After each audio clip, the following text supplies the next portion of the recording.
Ma'am एक और as a youth और हम एक एनजीओ भी चलाते हैं, मैंने आपको बताया, तो मेरा ना मन बहुत दुखता है जब अ, कोई भी इंसान भगवान को जब जिसको मानता है, वो पैसे किसी ना किसी तरीके भगवान को तो हमारे पैसे की ज़रूरत है नहीं।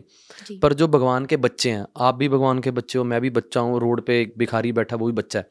तो लोगों को ये कैसे समझाया जाए कि भगवान को खुश करने का तरीका सबसे ज़्यादा उसके बच्चे को खुश करने का तरीका है? कि जैसे मंदिर में अंदर कोई माँग रहा है अपने लिए, कोई बाहर माँग रहा है बैठा कि मेरे को भी कोई देखे, तो उस चीज़ को आप कैसे देखते हो?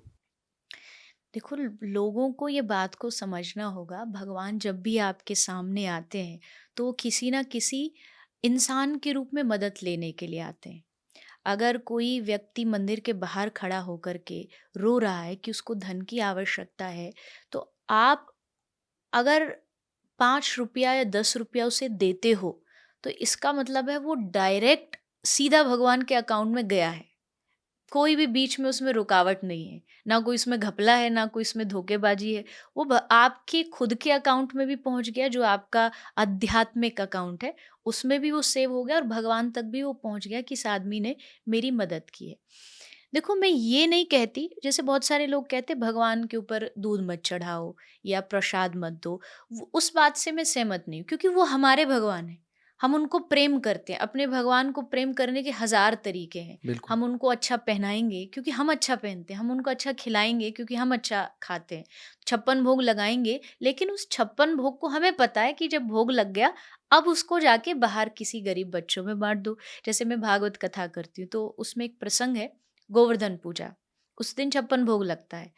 तो मैंने फिर एक प्रयास शुरू किया कि 56 भोग भगवान को तो पहुंच गया, भगवान ने तो खाया नहीं, ये तो जो कथा करा रहा है जा करके उन्हीं में बढ़ जाता है।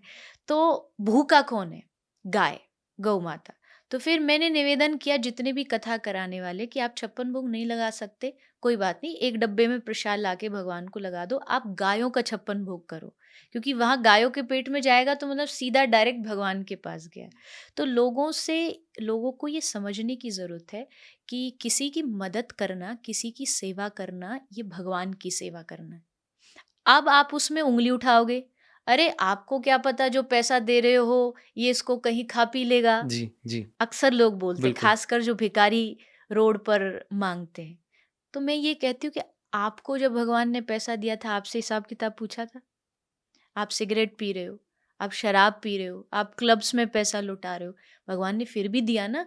आपको तो पता भी नहीं, उसको तो पता था कि ये गलत काम में लगाएगा, फिर भी उसने दिया। आप कौन होते हो किसी का हिसाब किताब लेने वाले? आपका काम है मदद करना।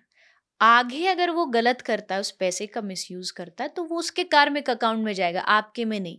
आपने अच्छी भावना से सेवा की और वो भगवान तक पहुंची, ये सोच के हर आदमी को मदद और सेवा करनी चाहिए।